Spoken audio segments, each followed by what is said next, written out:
Bonjour à toutes et à tous et bienvenue dans cet autre numéro d'Afro Business qui s'intéresse à la fiscalité dans le secteur hôtelier, notamment au Cameroun. On parlera par ailleurs de l'entrée en vigueur depuis quelques semaines d'une nouvelle convention collective qui permettra à l'industrie touristique de contribuer davantage au rayonnement économique du Cameroun, de l'avis de plusieurs experts. On en parle notamment en seconde partie avec Wuli Foster Gomsi. Il est Tax Finance Accounting, il est consultant et PFAC Cameroun CEO qui a accepté de répondre à nos questions. Ce sera en seconde partie de ce programme. Mais tout d'abord, on va regarder cet élément de Cédric Tachago sur la nouvelle convention collective en vigueur depuis quelques semaines au Cameroun. La révision de l'ancien outil vise principalement à moderniser ce secteur d'activité et les rendre plus attractifs. Et pour certains experts, l'application de cette convention permettra à l'industrie touristique camerounaise de contribuer davantage au rayonnement économique. Sa vulgarisation était d'ailleurs au cœur d'un séminaire qui a réuni à Douala plusieurs acteurs de ce secteur. On regarde. Branche majeure de l'activité touristique au Cameroun, les hôtels, bars et restaurants révisent l'instrument fondamental de régulation des rapports entre employeurs et employés. La nouvelle convention collective du 3 mars 2025 comporte de nombreuses innovations.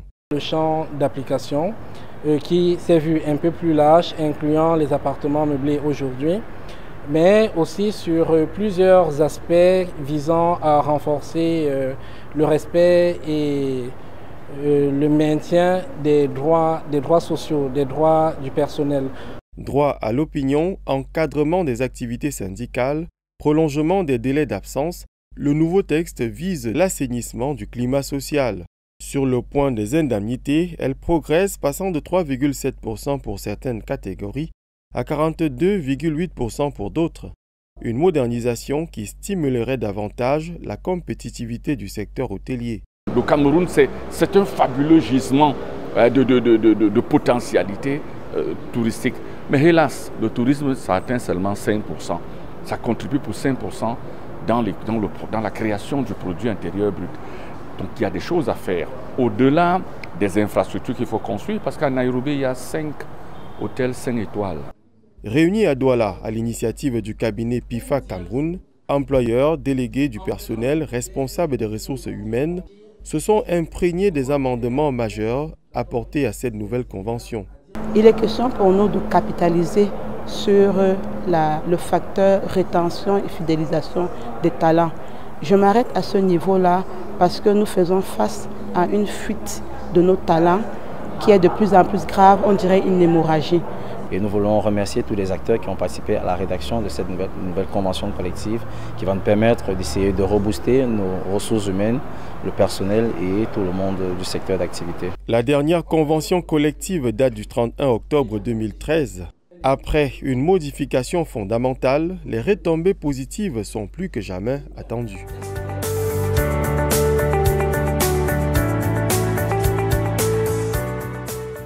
Le tourisme, pilier de l'économie, peine malheureusement à s'imposer malgré la diversité des sites dont regorge le Cameroun. On parle d'un peu plus de 930 sites touristiques naturels et artificiels qui ont jusqu'ici été répertoriés, selon le ministre camerounais du Tourisme et des Loisirs, Bello Bouba Maïgari. Et pourtant, il ne contribue qu'à hauteur de 4,1% du produit intérieur brut pour près de 15% d'emplois directs et indirects. Et malgré les efforts réalisés, plusieurs progrès restent à faire.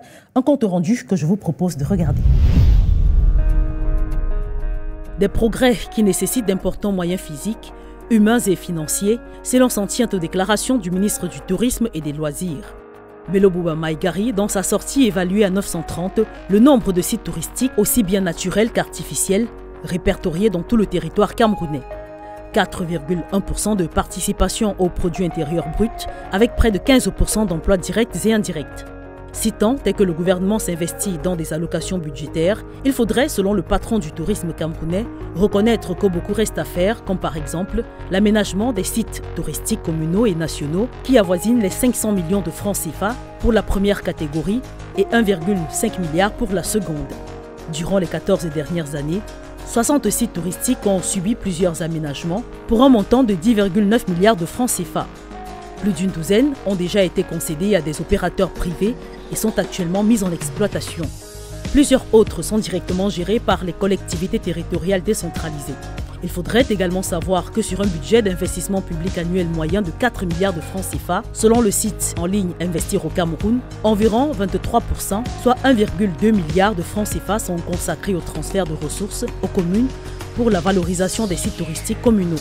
De fait, une enveloppe annuelle supplémentaire de près de 500 millions de francs CFA est réservée à la mise en valeur des sites régionaux et nationaux, ce qui porte le total annuel de la mission à 1,7 milliard de francs CFA, soit près de la moitié du budget d'investissement du ministère du Tourisme et des Loisirs. Et pour faire de ce secteur un pilier incontournable de l'économie et du rayonnement national, il faudrait, selon certains observateurs, gonfler le montant de l'enveloppe allouée à ce ministère. On regarde à présent cet entretien accordé à l'équipe d'Afro-Business sur l'entrée en vigueur depuis quelques semaines d'une nouvelle convention collective et son impact dans l'économie nationale. Et bien entendu, des efforts restent à faire. A tout de suite. Bonjour Monsieur Gomsi et bienvenue dans Afro-Business. Merci Armel, bonjour. Alors nous parlons de la fiscalité dans le secteur de l'hôtellerie. On parle également des problématiques rencontrées et quelques propositions peut-être pour en faire un pilier de l'économie, notamment au Cameroun, puisque c'est le cas qui va nous intéresser. Alors tout d'abord, je vais vous demander de dresser le bilan, une sorte d'architecture générale du système fiscal camerounais. Je vais dire que le système fiscal camerounais peut être, en mon sens, architecturé. Ça va dépendre aussi du contexte. Mais si on parle d'architecture, je pourrais dire que le système en lui-même n'a pas une architecture qui soit une architecture formelle.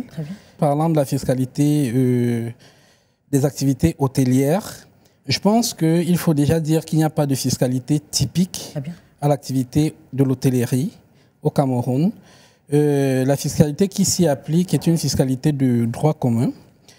Et, sauf qu'il y a des petites spécificités ou alors des impôts qui peuvent être dus spécifiquement à ce secteur d'activité.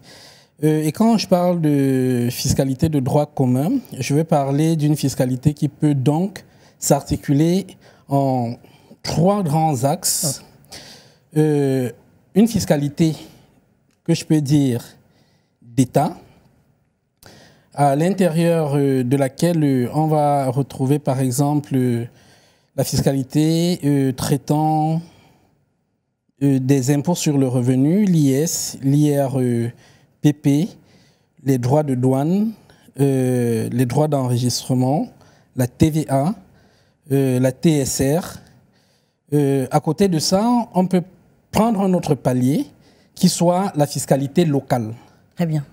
Et la fiscalité locale elle-même sera segmentée parce qu'avec la réforme de la décentralisation, la fiscalité locale c'est aussi suffisamment ou alors est en véritable mutation. Et d'ailleurs avec la loi de 2024 qui a remplacé totalement la loi de 2029, qui a totalement restructuré... De 2019 De 2009. 2009, voilà. De 2009, autant pour moi. Qui a totalement restructuré la fiscalité locale, qui aujourd'hui peut être segmentée en impôts communaux. Et à l'intérieur des impôts communaux, on va trouver, par exemple, concernant l'hôtellerie, la taxe de séjour, d'accord, et plusieurs autres impôts, tels que la contribution des patentes, la contribution des licences, le nouveau régime ou encore le nouveau impôt, dit impôt synthétique, impôt général synthétique, IGS. Donc, pour ne parler que de ces impôts-là, à côté des impôts communaux, on aura donc ce qu'on va appeler les taxes et redevances communales. Donc, et à ce niveau, je vais dire que la refonte de la loi de 2009 a fait disparaître un certain nombre d'impôts et redevances communales pour ne laisser aujourd'hui que la TDL et l'IGS. D'accord? Donc, les autres sont fondus dans ce qu'on a appelé aujourd'hui l'impôt général synthétique. Et un troisième pilier de cette fiscalité locale est donc la fiscalité régionale, d'accord? Et c'est à l'intérieur des impôts de région qu'on aura des impôts tels que le droit de timbre aéroportuaires à l'aéroport, les taxes à l'essieu. Il faut dire que la loi de 2013 sur la promotion des investissements cite dans certains de ses articles les activités touristiques ou alors le secteur touristique comme étant des secteurs visés par le code des investissements, par ce code des investissements-là. Donc, on peut donc dire qu'effectivement, sur le plan de l'hôtellerie, il peut avoir une fiscalité des investissements qui, en fait, peut se résumer comme étant une fiscalité incitative, conditionnelle. Donc, à partir du moment où un projet, par exemple hôtelier, remplit certaines normes, par exemple celui des projets structurants ou encore des projets rentrant dans le champ des partenariats publics-privés, il peut entrer dans le champ de la fiscalité des investissements. Très bien. Et la dite fiscalité, en fait, va être une fiscalité purement incitative, où effectivement les personnes qui sont agréées aux incitations liées à ce code des investissements se verront par exemple avoir des allègements sur le plan en matière de fiscalité interne et en matière de fiscalité à la porte, se verront aussi avoir des allègements substantiels sur le plan administratif, sur un certain nombre d'opérations, tant sur le plan administratif que financier. Donc, les allègements sur le plan de la fiscalité seront par exemple des allègements en matière... Un peu comme des réductions de taxes pour qu'on puisse bien nous... Exactement, des réductions d'impôts.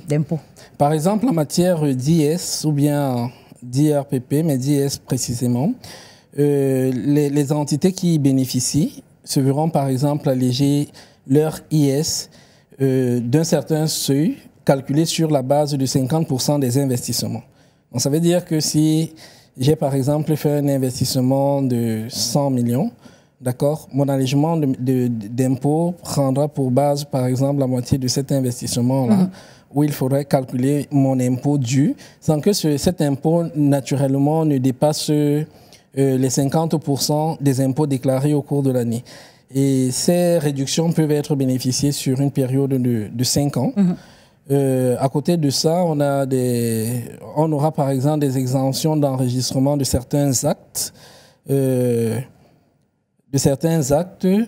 On aura aussi, toujours sur le plan des allègements, cette fois-ci parlant de la porte, d'accord, on aura des allègements tels que des réductions de 5% ou alors une réduction de 5% d'importation des équipements qui devront être utilisés dans le cadre de la réalisation du projet hôtelier ou bien du projet touristique, à condition naturellement qu'à chaque étape, le ministre en charge des Finances ait pris le soin et conjointement avec la Direction générale des impôts, pris le soin de pouvoir valider par exemple la liste des équipements à importer dans le cadre de la réalisation de ces projets. Le chemin est long, il y a beaucoup de ministères qui sont impliqués et beaucoup d'entreprises étatiques qui sont impliquées. Alors, vous avez justement embrayé sur la typologie des fiscalités en hôtellerie. Vous avez parlé de l'État, l'investissement local.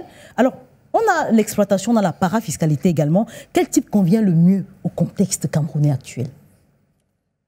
Je vais dire que la fiscalité est d'abord un instrument de souveraineté étatique.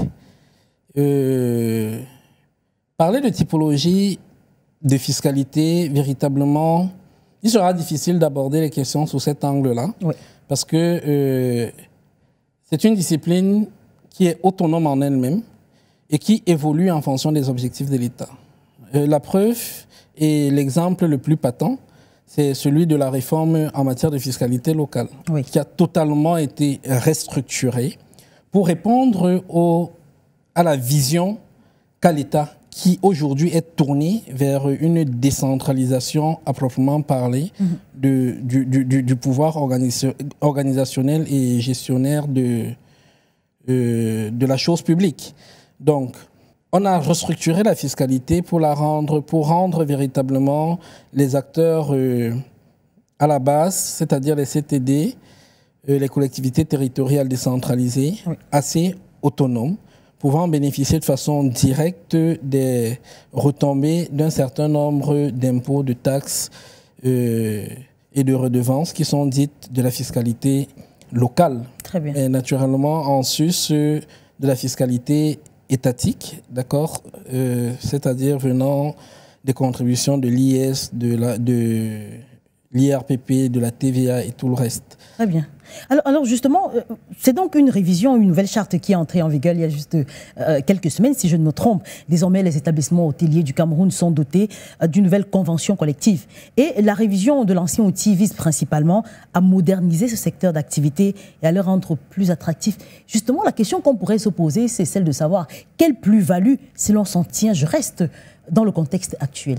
Quelle sera la plus-value de cette nouvelle charte qui est entrée en vigueur? La convention collective révisée a ceci de particulier qu'elle renforce en fait les droits du travailleur dans le secteur de l'hôtellerie, bar, restaurant, qui est désormais ouvert aux appartements meublés.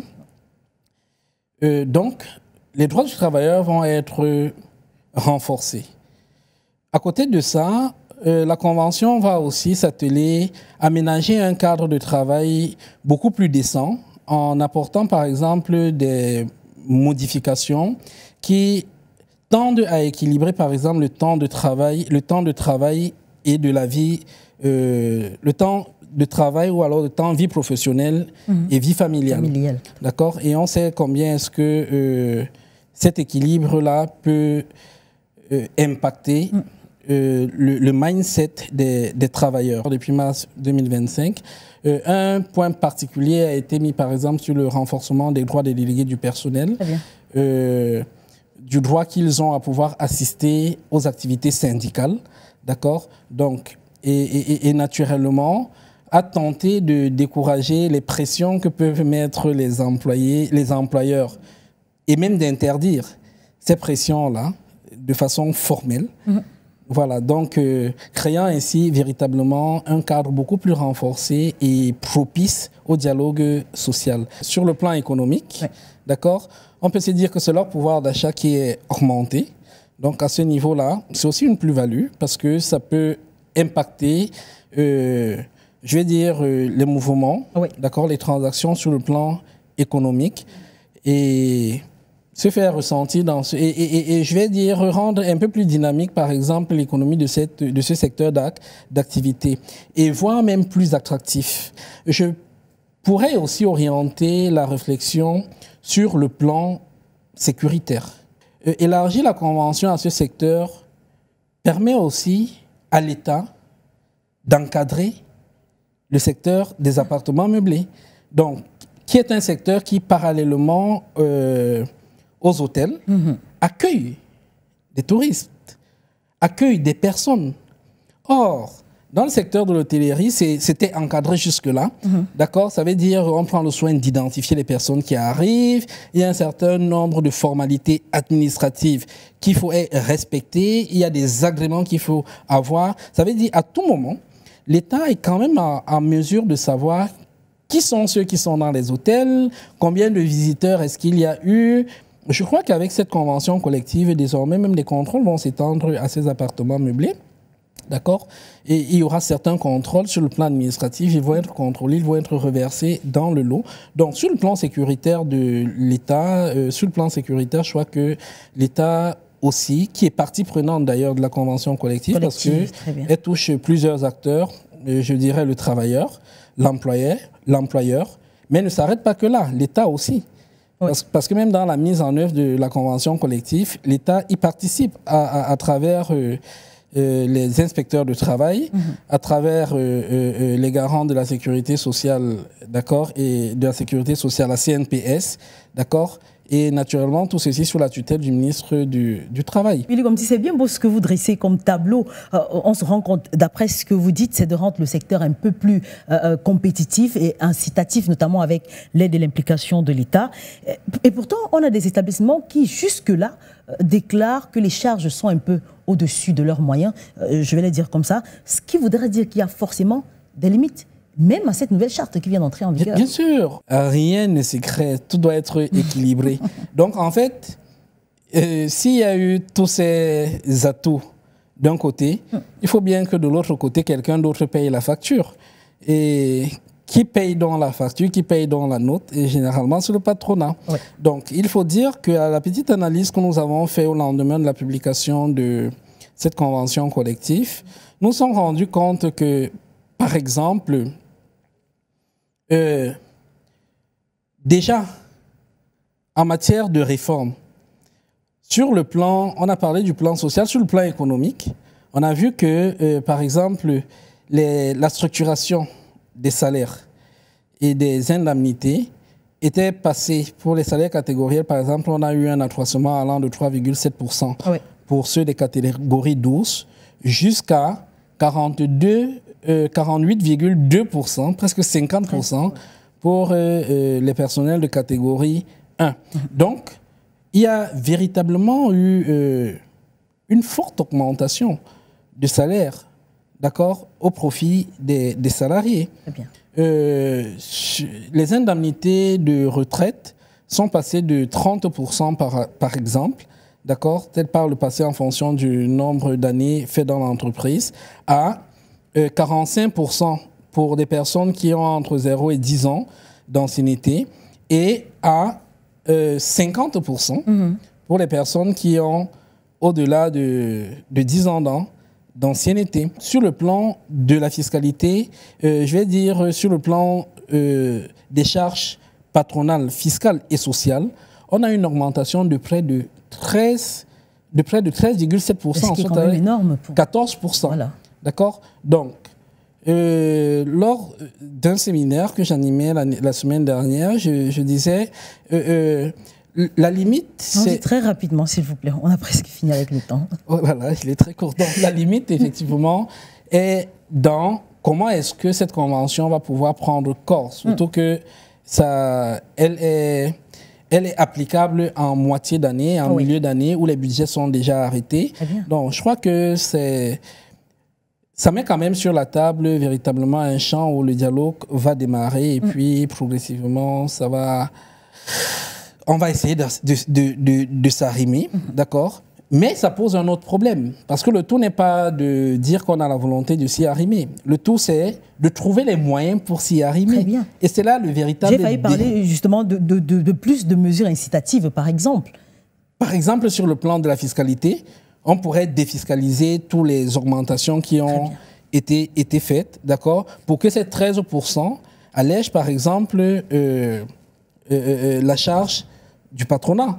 Bien, que ce ne soit limité que à ce qu'ils payent réellement aux salariés.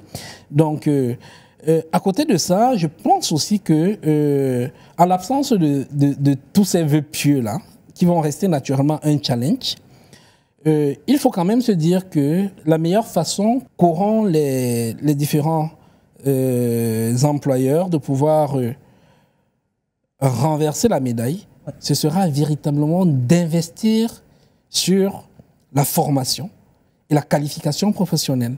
Et je crois que la Convention, dans ses innovations, a d'ailleurs commencé à alerter à ce niveau subtilement, en demandant, par exemple, dans certains articles aux employeurs, de s'efforcer à davantage courir vers la formation du personnel. Formation et certification. Alors, en 30 secondes, je vous pose une question qui peut-être côtoie plus ou moins le secteur de l'hôtellerie, c'est celui du tourisme qui reste au Cameroun une priorité dans plusieurs pays, c'est une priorité nationale. Mais au Cameroun, on a pratiquement 930 sites touristiques qui ont été répertoriés selon le ministre. Alors, on a juste 4% des revenus générés par le tourisme, 4% du PIB. On est bien loin des prévisions. Ça voudrait dire qu'il faudrait peut-être encore travailler plus sur le secteur pour le rendre un peu plus attractif. On ose croire que, effectivement, dans la vision de l'État, d'accord, c'est orienté tel que vous le dites. Bon, 930 sites touristiques, c'est quand même des chiffres qui sont aujourd'hui bien dépassés, d'accord. Donc, et pourtant, il le disait il y a juste quelques mois, on était en 2024. Hein. Le ministre le disait du tourisme. Bon, je vais dire que les sources actualisées indiquent que nous sommes passés aujourd'hui à près de 1200 sites touristiques. Donc, c'est un potentiel extrêmement fort, d'accord?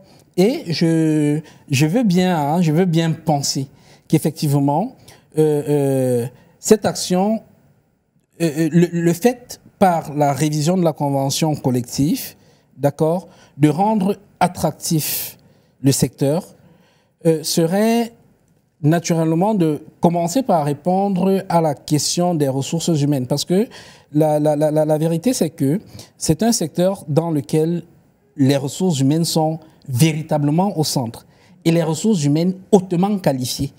Donc, pour un tourisme attractif, il ne faut pas jouer avec la qualité des ressources humaines.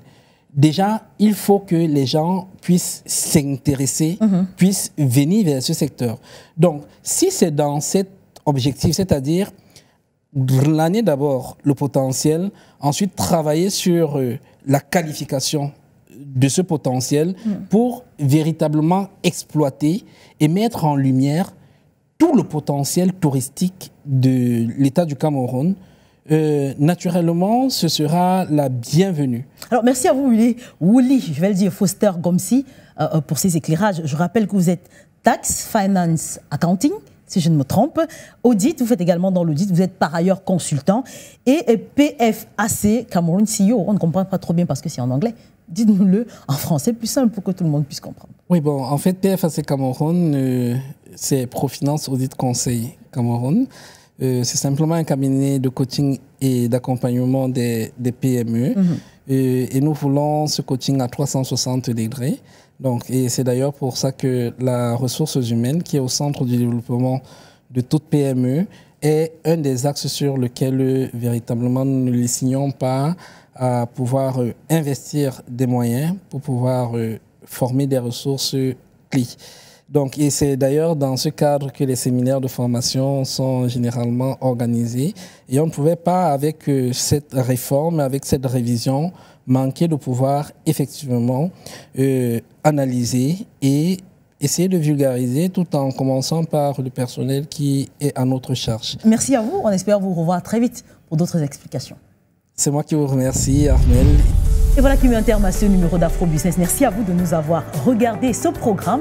Vous pouvez le revoir sur nos différentes plateformes de médias sociaux, sur Facebook, sur Twitter, sur LinkedIn ou encore sur Instagram. D'ici là, portez-vous bien et à très vite.